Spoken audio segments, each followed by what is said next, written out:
Hello, and welcome to Paladino Live, where we are never one-dimensional, and that is definitely going to be the case today here on episode number 19, as we return to the trifecta, as the Minnesota Wild and the Minnesota Timberwolves make some small news, and we're going to get into the Minnesota Twins, so all three in that order, Wild, Wolves, and Twins.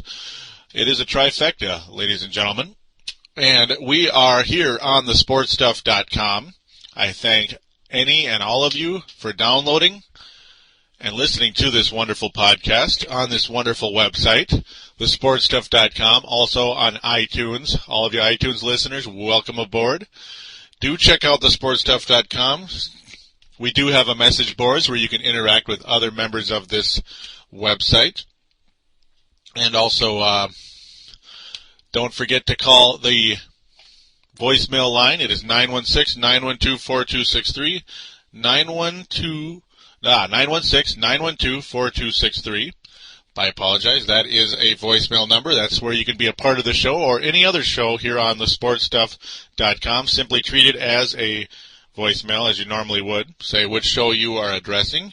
Make your comment, opinion, whatever.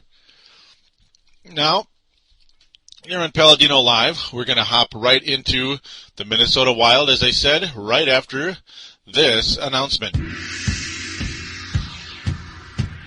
What's up, listeners? This is Farzine. I am the host of the Chiefs End Zone Show right here on thesportstuff.com, where we cover the Kansas City Chiefs, give our opinions, and go deep inside with the Kansas City Chiefs right here only on thesportstuff.com.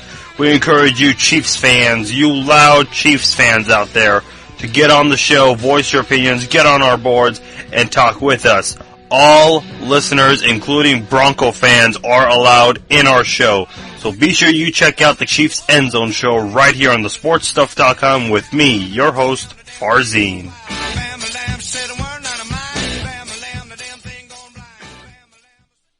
And we are back here on thesportstuff.com, here on Paladino Live. Again, episode number 19, of course, today being July 10th in the year 2008. And we are ready to dive into the Minnesota Wild. Now, they make a little news here, as that is the goal of this show, to cover news about the Minnesota Wild, Wolves, and Twins, and of course cover games during the regular season and playoffs of these teams, if they ever make the playoffs. No, well, the Wild did. The Twins might. We'll see. The Minnesota Wild signed Owen Nolan. Owen Nolan, remember him? Yeah, fairly well-known guy, member of the San Jose Sharks, the Calgary Flames just last year. He's 36 years old. He recorded 16 goals and 16 assists, amassing 71 penalty minutes. I didn't expect this at all. I really didn't, this kind of move, especially right after Doug Risebrough made a comment saying that there's 2 spots open and they want to give those 2 spots to young guys. All right, well, I guess the 36-year-old is young enough for them, huh? Well, I don't know. Who knows? I mean, I don't dislike the acquisition. Certainly didn't blow anyone's socks off, but Owen Nolan, of course, was a captain for the San Jose Sharks over the years and alternate captain for the Calgary Flames last year.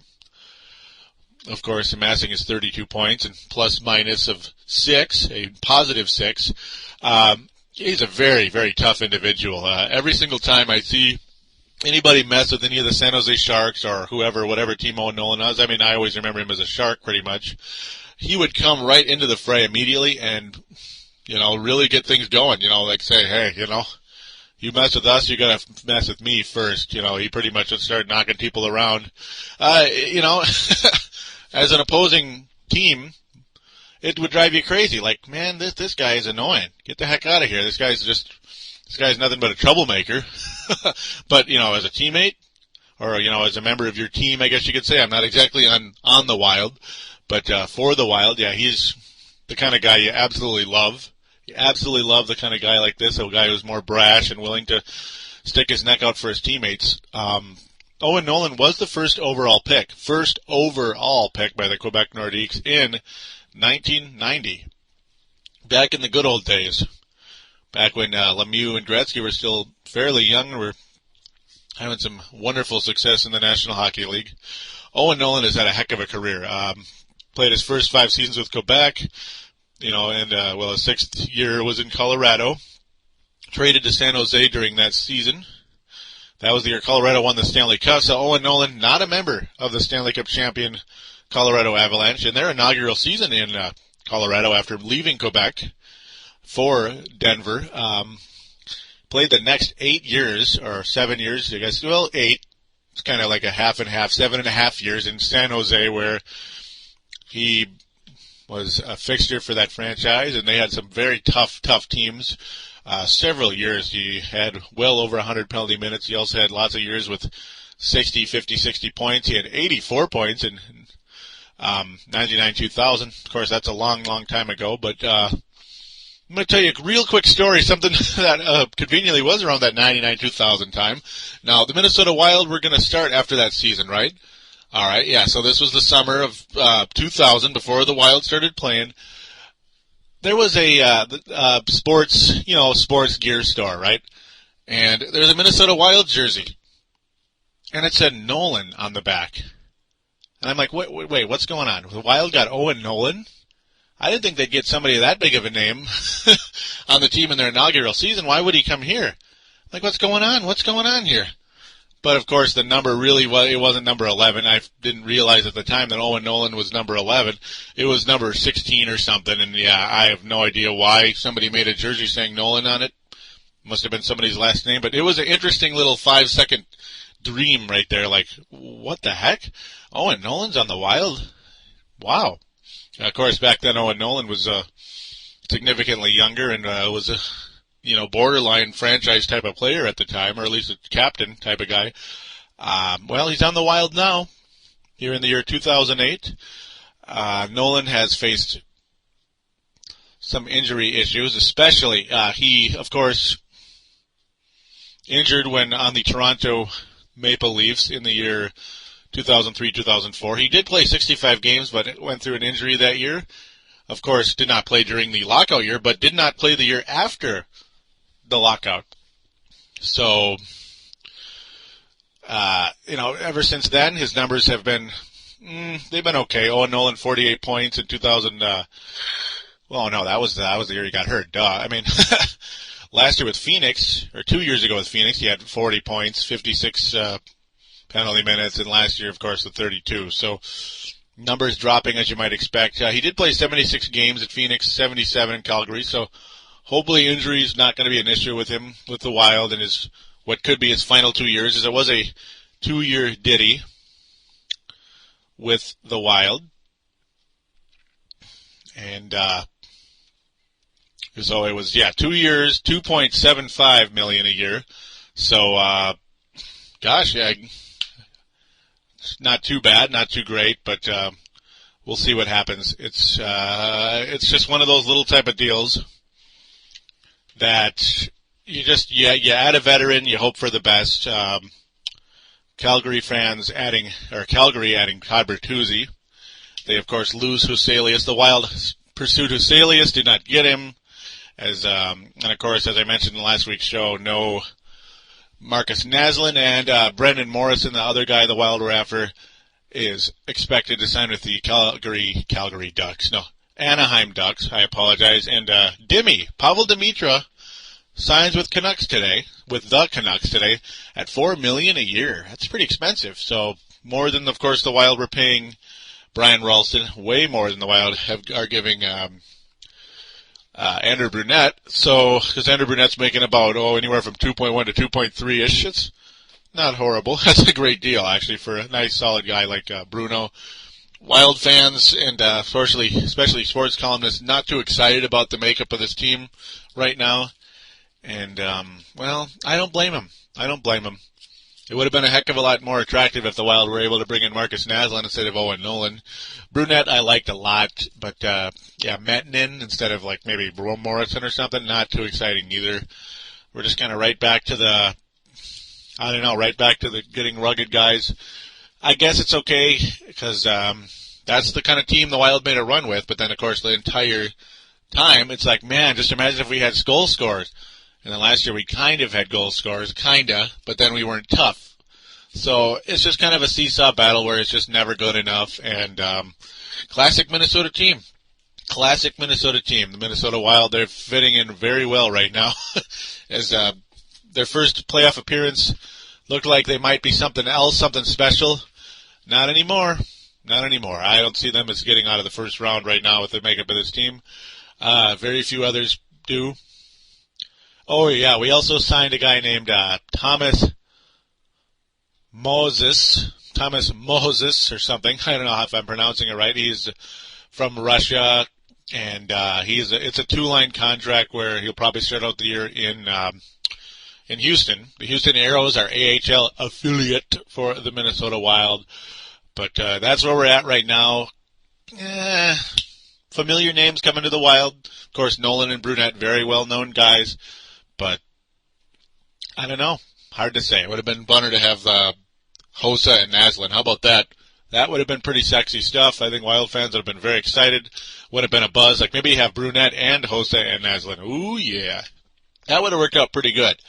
But not the case. The Wild not getting a center at all in this deal. I thought Owen Nolan was one. Apparently, no. He's a right winger. So I apologize for that as well, for my lack of knowledge on Owen Nolan.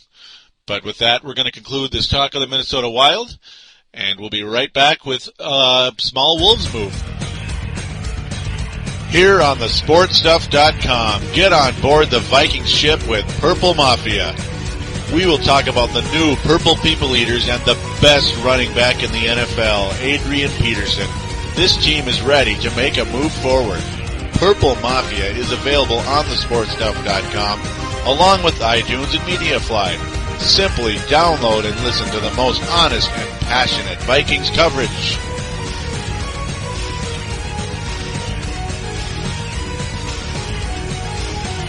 And we are back here on Paladino Live, and it is time to talk about the Timberwolves. Yes, the Timberwolves, a team that's kind of gone under the radar the last week or two here in the Twin Cities. In the KFAN media, you could call it Minnesota sports media. They've gotten a little quiet, despite the fact that free agency has opened up completely now in the NBA. And Baron Davis going to the Los Angeles Clippers. The Los Angeles Clippers, Baron Davis. Now, you think, yeah, that's cool. That's cool, yeah. You unite him. I mean, you bring him with, you add him to, maybe the likes of Elton Brand and Corey Maggette, if they stick around. That'd be pretty cool. Baron Davis ready to rock and roll with the Clippers, right? Oh, wait.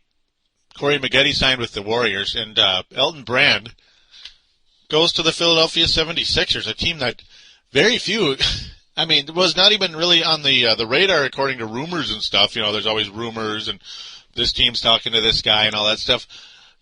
Well, yeah, 76ers, I never would have dreamt that. That surprised the heck out of me. And but the 76ers needed some cap space. They needed about $2.8 million of cap space, right? So who do they call? Who are you going to call? The Timberwolves.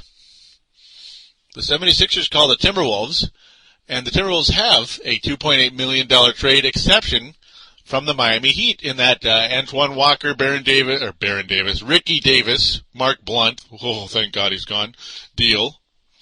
So yeah, I didn't even realize we had a trade exception from that deal. I don't really remember seeing that reported in the news back at the time. But, well, go figure.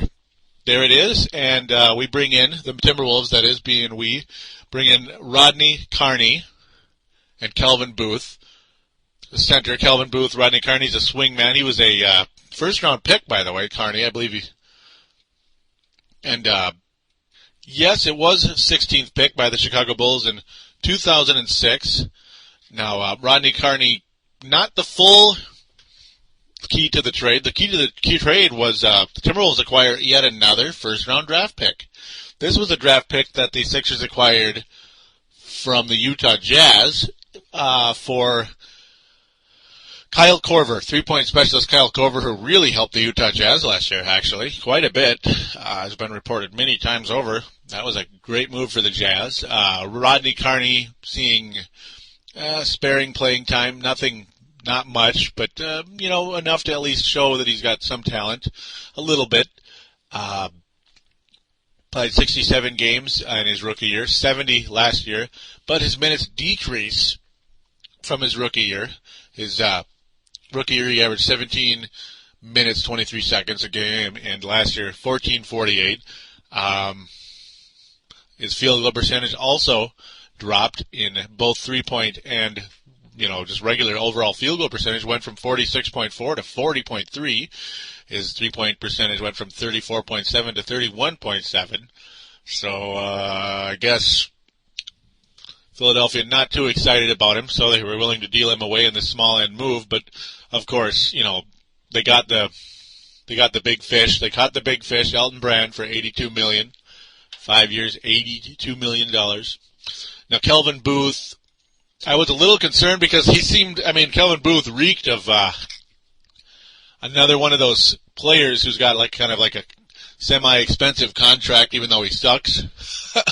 But the good news is Kelvin Booth is on an expiring contract worth only, and I say this very carefully, on only $1.1 million, and it expires this year. So either you buy him out or you just absorb it, because it's about as small a contract as you're going to get for a guy who's been in the league as long as Kelvin Booth. We'll see what happens. The Wolves, Kevin McHale made a comment saying they expect to bring Kelvin Booth into training camp in October, so we'll see how that goes. Center is a position in need. Now, Kelvin Booth's not going to fit anybody's need because, he hasn't even played that many games. Lots of DNPs for him. Did not play coach's decision. In Washington, he played, 2 years ago, he played only 33 games for the Washington Wizards. Only, averaged about 7.5 minutes a game. Last year, 8.5, or not last year, 2 years ago, 8.5, and last year only 6.5. So, that's what he is. He's an end of the bench kind of guy. Averaged less than a point a game, 1.2 rebounds. He does block shots though a little bit, so that's the one thing he can do, and he's been known to do. But other than that, not much of anything really over his career.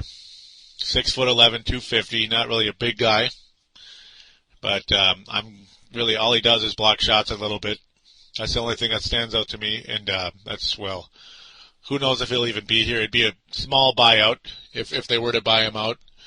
Of course, it would count against the cap, but so what? That's pretty much a minimum deal, as I said. Rodney Carney, though, is the kind of guy, there's a possibility. Obviously, they said if he's going to play, he's going to have to earn it, just like Kirk Snyder earned it last year. And unfortunately, Kirk Snyder, there's a pretty good chance he's not going to be back with the Wolves, as there's talks that he will be signing with Boston. So, good move for both parties on that one, for Kirk Snyder and the Celtics. Good move on both parts. Kirk Snyder, a valuable player who would be a nice defensive specialist off the bench and a little bit of energy. He had a really nice field goal percentage last year, 50% plus. Excellent move if the Celtics indeed do acquire Kirk Snyder. I'd love to keep him here, but Carney might end up,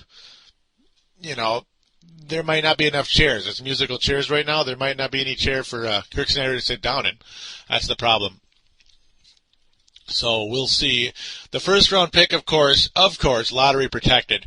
But who said the Utah Jazz are going to be in the lottery? Except this one's a little bit beyond lottery. It is. They said it was believed to be 15th pick protected, but no, that's incorrect. It's actually 22 up to the 22nd pick. Utah, a very good basketball team.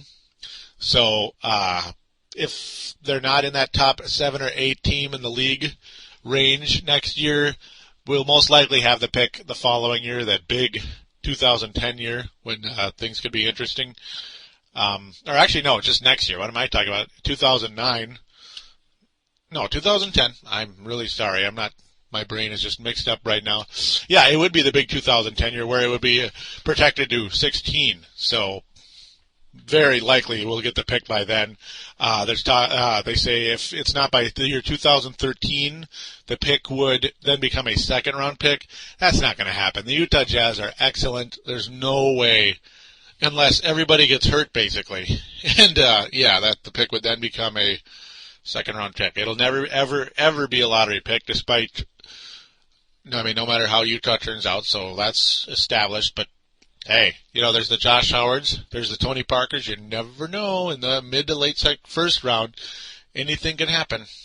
And, been countless good players. Just, I hope they don't take a rush on a Ostervich. That's always the number one concern with this team. With that, though, that's pretty much it right now for the Wolves, other than we're still sitting and waiting to hear what is going on with Ryan Gomes, Craig Smith, Chris Richards, Sebastian Telfair, and, of course, Kirk Snyder. Kirk Snyder most likely out. Craig Smith, nothing that I know of. No rumors either way about coming back here, what he wants, or teams that are talking to him. No rumors or anything on Gomes either. Nothing. It's very quiet right now. They are getting calls. We know they're getting calls. I mean, they're valuable players. They're not Baron Davis or Corey Maggette or whoever, Steve Nash or anything, but they're pieces to a team. They're nice guys off the bench, or maybe even starter when it comes to Gomes. Telfair, though, there is talk that, Kevin McHale made a comment yesterday in the paper saying that, right now they want more money than we can give, so that's not good. I might mean like $5 million or something. No, you do not sign Sebastian Telfair for $5 million a year.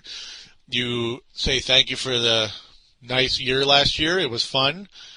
Good luck with whoever you're going to play with, and hope you get as much playing time as you did here, which he probably won't. So, who knows what's going to happen with Telfair. There's a possibility he'll come back. Who knows? His agent is Andy Miller. He's very familiar with the Wolves. So, I believe he's Kevin Garnett's agent too, Andy Miller. So, oh goody. So we're going to see what happens with that. Chris Richard, no idea. Not the most exciting player. Doesn't really do much for too many people yet. We'll see. So we're still sitting and waiting. It's the waiting game, and that's a bummer. But, yeah, Wolves news did happen, so that's why it was talked about today. And with that, we're going to move right on into the Minnesota Twins here in a few seconds.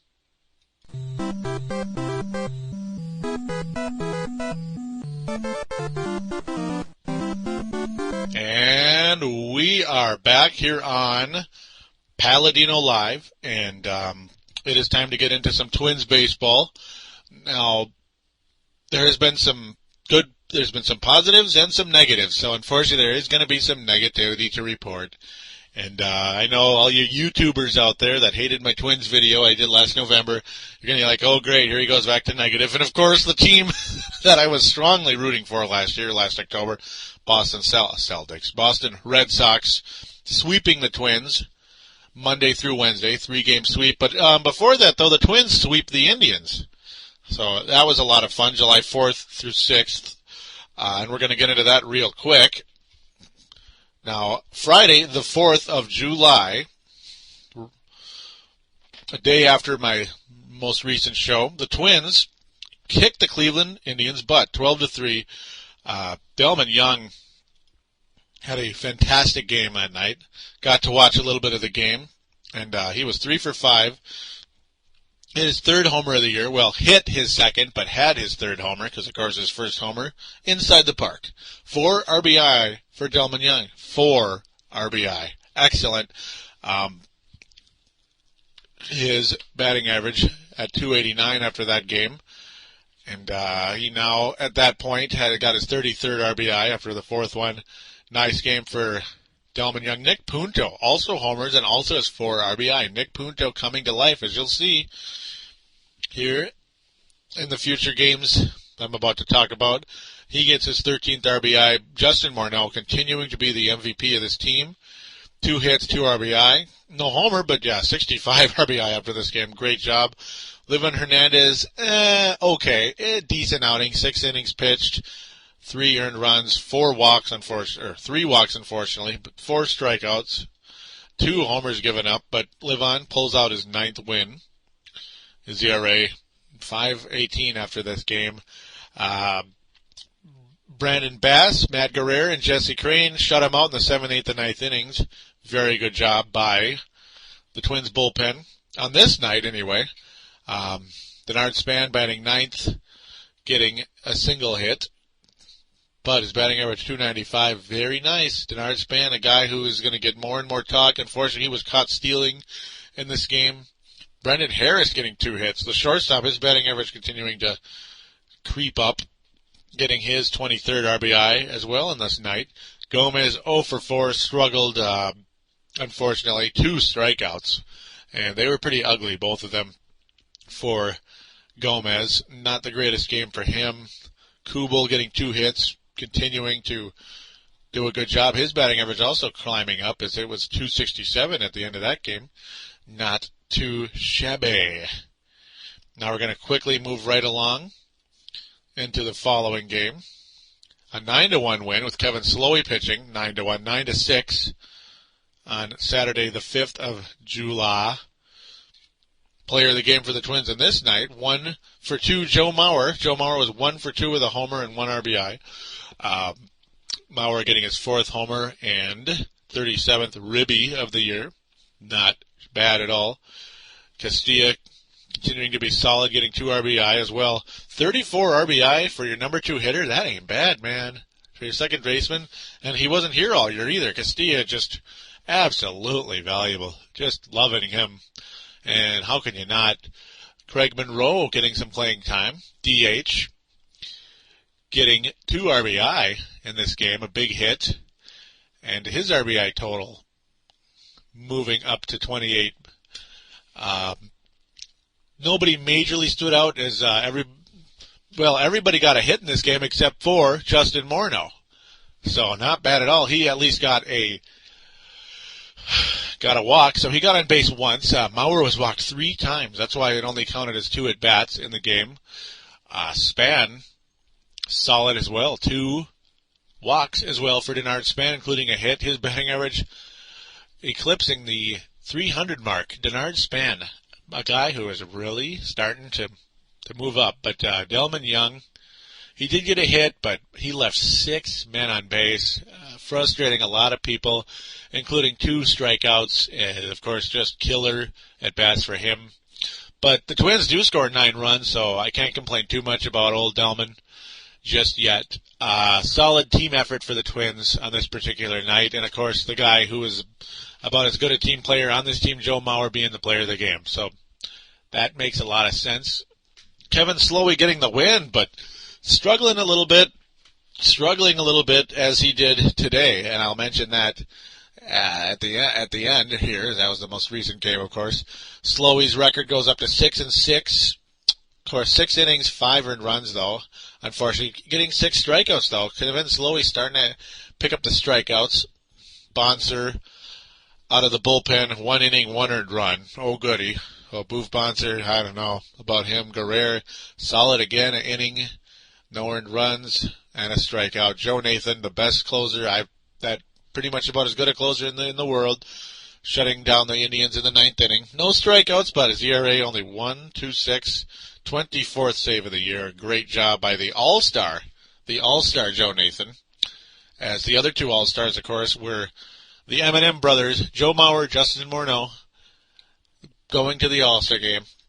Now the Twins on Sunday, the 6th of July, complete the sweep of the Twins in a 4-3 game in the Dome. A very close but well-played game for the Twins. Glenn Perkins, solid outing. 7 innings, 3 earned runs, 3 strikeouts. Matt Guerrero, again, 1 inning and no earned runs. So doing decent in the 8th inning. And, of course, Joe Nathan, again, this time with 2 strikeouts in the 9th and making his 25th save. Great game for Joe Nathan once again as he just continues to do his job. The Twins only got 7 hits. 7 hits in this game. Player of the game for the Twins, Denard Span. Yeah, guy's name you're going to keep hearing, I think, as this year continues. Moving his batting average up to .312, getting a ribby as well. Only his 5th, but he's had such limited playing time. There's only so much he can do. Only 1 hit for Gomez, Castilla, Redmond, Young, Harris, Punto, and, of course, Span. So nobody with multiple hits. Morneau, no hits again on this night. So that's okay. As Morneau's name's going to be mentioned pretty soon. He's not the kind of guy who's going to disappear. That's for sure. Nothing major things stood out in this game other than just solid pitching by the Twins. Not the worst pitching ever. I mean, Lee on the Cleveland Indians drops to only 11-2, only his second loss of the year, as he has been an unbelievable pitcher for the struggling Indians. Yeah, I said that right. 11-2, 2.43 ERA. Wow. But he gave up 4 runs on this night and did get six strikeouts, but the Twins got him. The Twins got him, and that make this team look awfully good. But now the frustration sets in as we go to Fenway to play the best team in the world, the Boston Red Sox, the world champions. Twins lose 1-0. Oh, man. Not fun. Matsuzaka, I believe they call him Dice K, Matsuzaka. 7 1/3 innings, no earned runs, gave up 6 hits, 5 strikeouts, 3 walks. Great game. Another Japanese pitcher, Okajima, gets the win on this game. He goes to 2-2. He pitched 2/3 of an innings and got the job done. Man, look at those pitchers. Woo! And of course, Papelbon, the other great closer, and shuts out the Twins in the bottom or top of the ninth for his 26th save. So very Joe Nathan-like there. His earned run average 2.33. Okajima 2.87. Matsuzaka 2.84. Not a single Red Sox pitcher on this particular night has an ERA over 3 for the year. That's pretty amazing. Some deadly pitchers there for the Red Sox, and that's why they are a great baseball team. Justin Morneau, well, he was the player of the game because he got 2 hits, and he's the only Twin who got 2 hits. Batting average moves up to 310. Delman Young again, 7 runs left on base. Delman Young, because he swings at any and every pitch that comes his way. There'll be runners on second and third, and he'll swing and pop it up, or whatever, ground it to short, whatever he does. It's been very frustrating with Delman Young. A lot of people not happy with him right now, with how he's done for this team. Leaves too many men on base. His batting average is not bad, though, but it sure doesn't reflect on what he does and how he gets out. It kills us, man. Absolutely kills us. A lot of people just, I better drop it for now before I go too crazy. Player of the game for the Red Sox, Manny Ramirez, getting a huge hit late in the game in the 8th inning. Big game.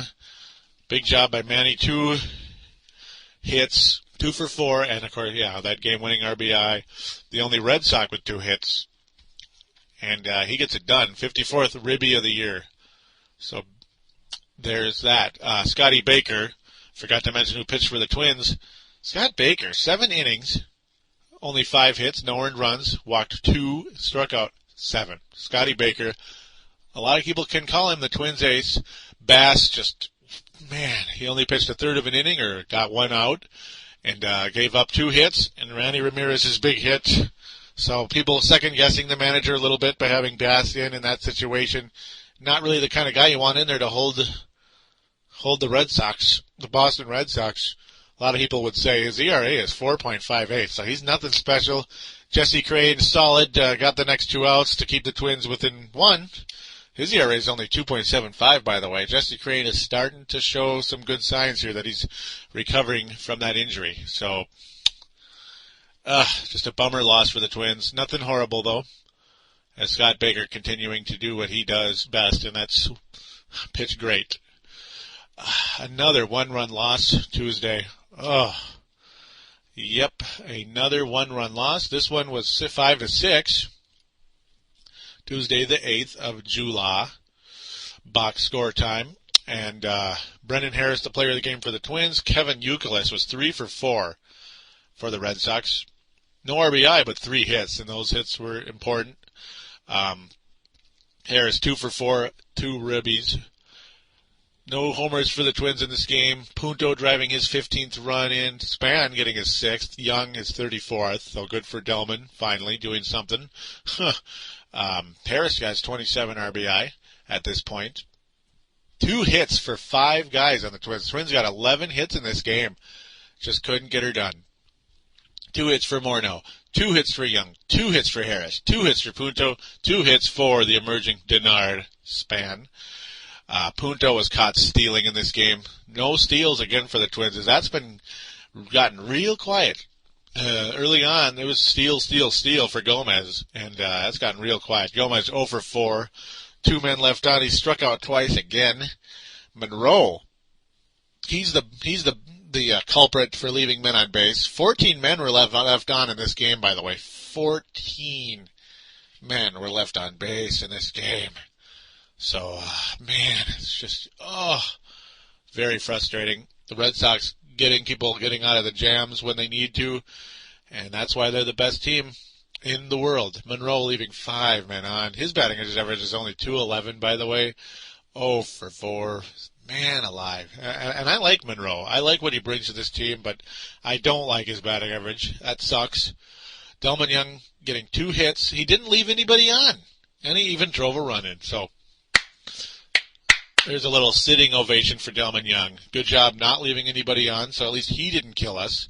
Harris starting at third and playing at third throughout the game on this night. Interesting. Brendan Harris, a utility guy for the Twins. Punto, probably the best defensive shortstop on this team, I would have to say at this point in time. He was 2 for 4, and he got an RBI. Not bad. Denard Span driving in the other run. As I mentioned, he was 2 for 3. His batting average creeps up to .315. Not bad.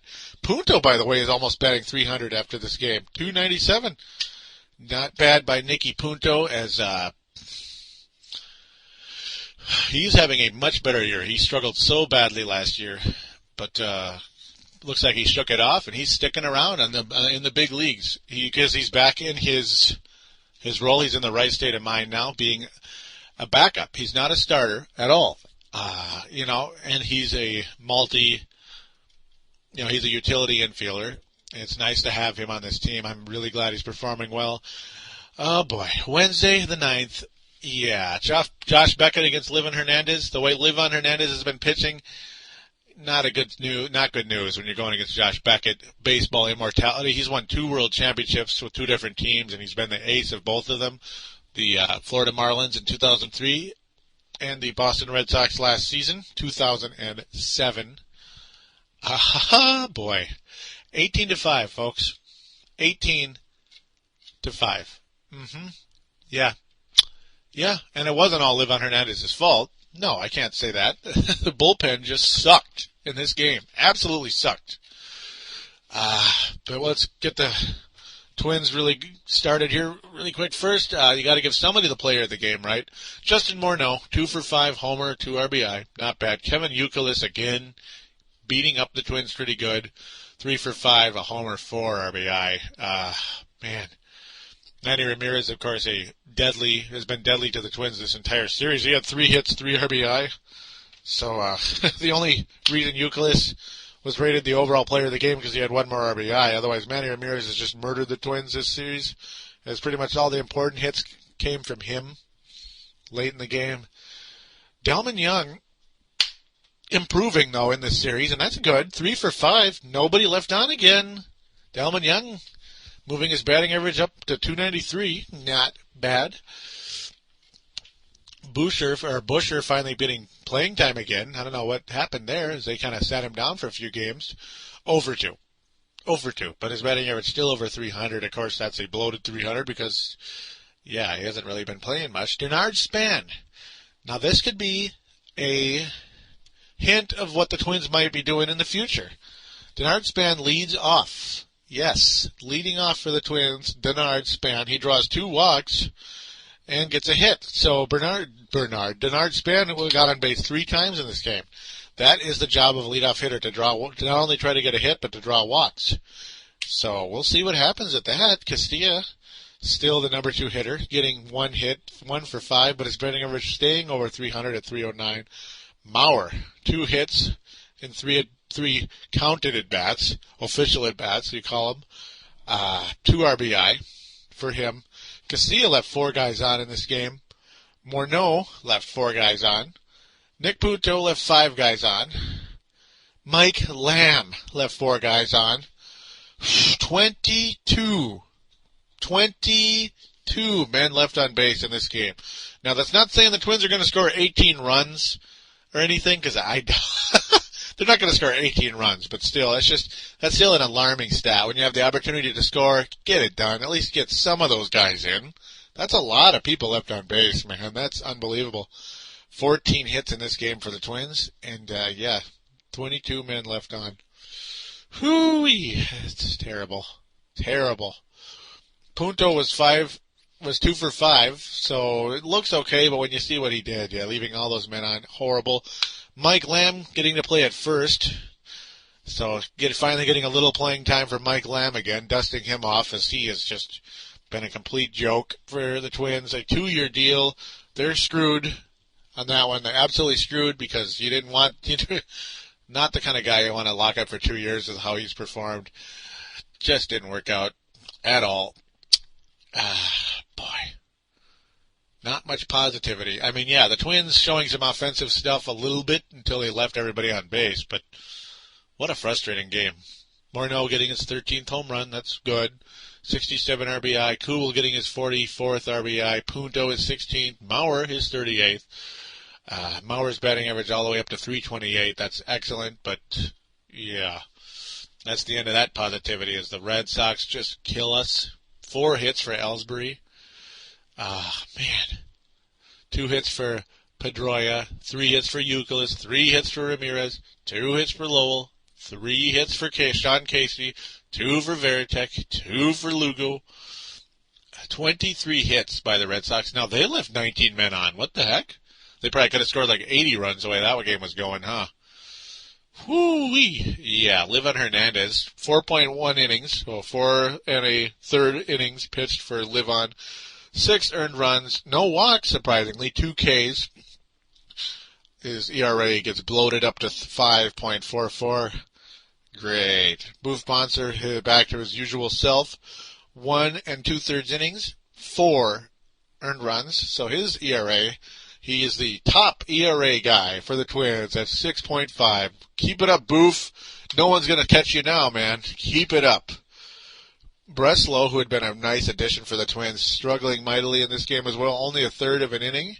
2 earned runs. Yeah. Brandon Bass, awful. 1.1 innings. 5 earned runs. Bloating his ERA up to 5.27. Denny Race even gives up an earned run. He has been unbelievable this year. But a very costly earned run, as he only pitched a third of an inning. So his ERA nearing 3 at 2.92. Josh Beckett wasn't great in this game at all. A bad outing, actually, for Josh Beckett. 5 innings, 5 earned runs. His ERA nearing 4. But he does pick up the win at 9-5. Livan Hernandez got the loss, 9-6. So, yeah. Whew, just a nasty, nasty game. If you're a baseball purist at all, crappy game. Awful. And we're going to leave it at that. We're going to move on to the next game. And the final game was today. Yes, today. I'm going to talk about it today, as it was a very exciting game. Twins played a matinee at Detroit, and they won 7-6. So they get out of the doldrums of that 3-game losing streak, pull off an 11-inning thriller. Justin Morneau kind of going Kirby Puckett today. 5 for 5. 5-4-5. Justin Morneau. Awesome game for him.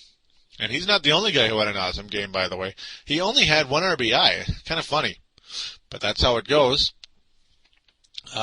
Nick Punto had 3 hits today, bringing his batting average all the way up to 320.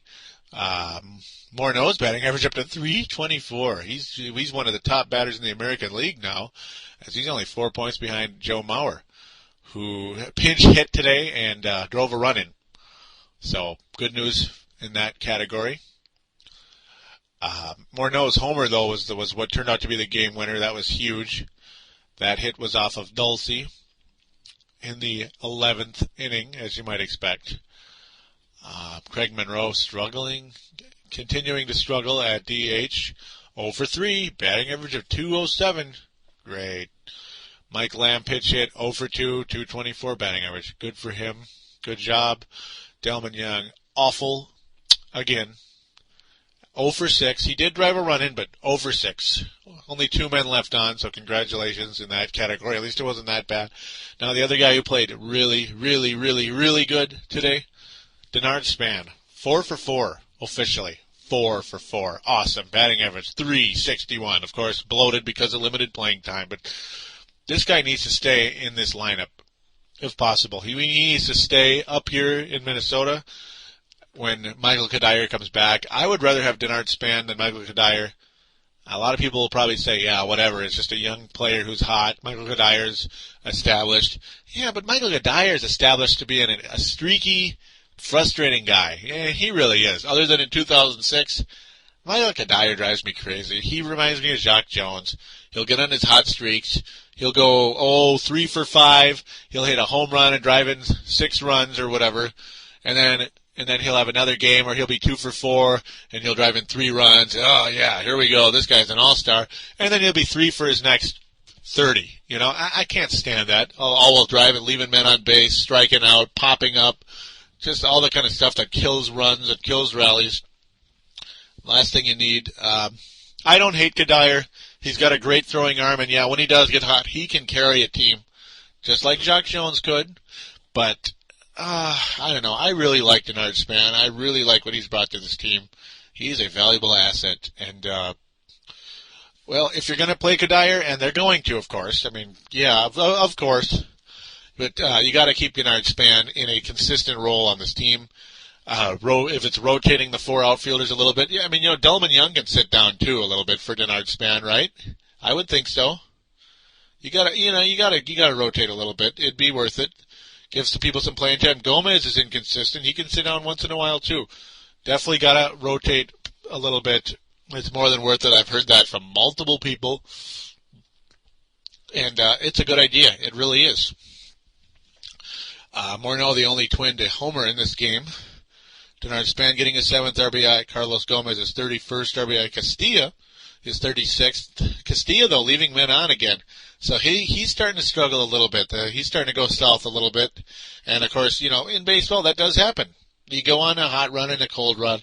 Hopefully Castilla gets out of his and he can get that batting average, or keep that batting average over 300. It's still at 306, so definitely no panic time for him. He's just been awesome.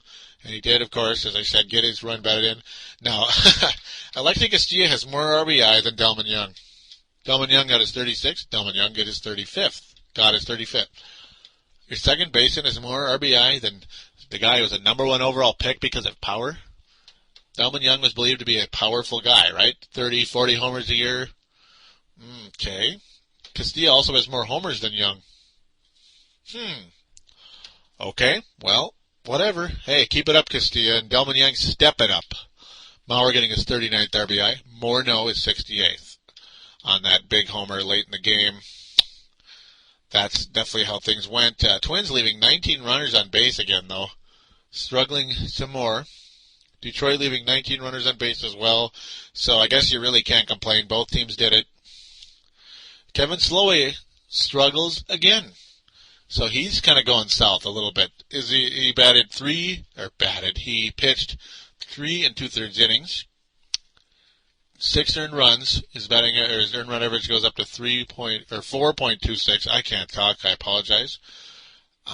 So Slowey, his ERA now north of 4. So that's a bummer. Hopefully he can get out of that pretty soon. Matt Guerrero, big today. 2 innings. He pitched the 10th and 11th inning. Struck out 1, only gave up 1 hit. Not bad at all. Nathan walked 3 guys, though. That was frustrating, despite getting 2 strikeouts, but at least he kept us going. We survived, thank God. So Nathan pitching out of the jam there in the bottom of the 9th. Very dangerous situation. Ray's doing his job. 2 strikeouts and pitching an inning. Crane, excellent as well. 2 innings, only giving up 1 hit. Jesse Crane continuing to do well. Kenny Rogers, actually what they call a quality outing. 7 innings, though he did give up 9 hits. That's the big problem. 3 earned runs. He did not lose the game, as it went to Dulce, who pitched 2 innings, 2 1/3 innings, but he gave up the big homer to Justin Morneau. A very exciting game for the Minnesota Twins, and they, of course, escape the losing streak. They ended at 3, and let's hope the Twins can continue tomorrow against the Detroit Tigers, as this is going to be a weekend series against our division rival, and we need to continue to play well. We've done well against Detroit. This is a 4-game ditty. Thursday, Friday, Saturday, Sunday. So tomorrow you got Glenn Perkins against Galarraga, Scott Baker against Robertson, Nicky Blackburn against Jason Verlander. So, alrighty then. I like our chances with all these young pitchers. I don't know about a sweep, but hopefully we can go 3-1. That's what the Twins have to do in this type of situation. Detroit, a dangerous team and emerging. So they're, 4.5 games behind the Twins right now. Twins trail the White Sox by 3. Kansas City pretty much out of the running because they're just not going to make it. Cleveland's in last. They dealt away CC Sabathia to the Milwaukee Brewers. Huge addition for the Brewers. Are they going to catch the Cubs? Who knows? The Cubs got Harden. So, tough to say what's going to happen over there in that very excellent division that hosts the Cubs and Brewers. And with that, we're going to conclude Paladino Live, episode 19. I hope you enjoyed the extensive Twins coverage, as finally I get to talk about them. I hope I didn't go a little too long. Might try to shorten it up a little bit here as things move on. But, hey, I guess that's the way it goes. That's the way it goes. And with that, I'm going to wish all of you a good weekend. And it's going to be hot and humid here. Hopefully it's not where you live. Get out, enjoy the sun, have some fun, take care, and we'll see you next week for the milestone, episode number 20. Until then, peace out.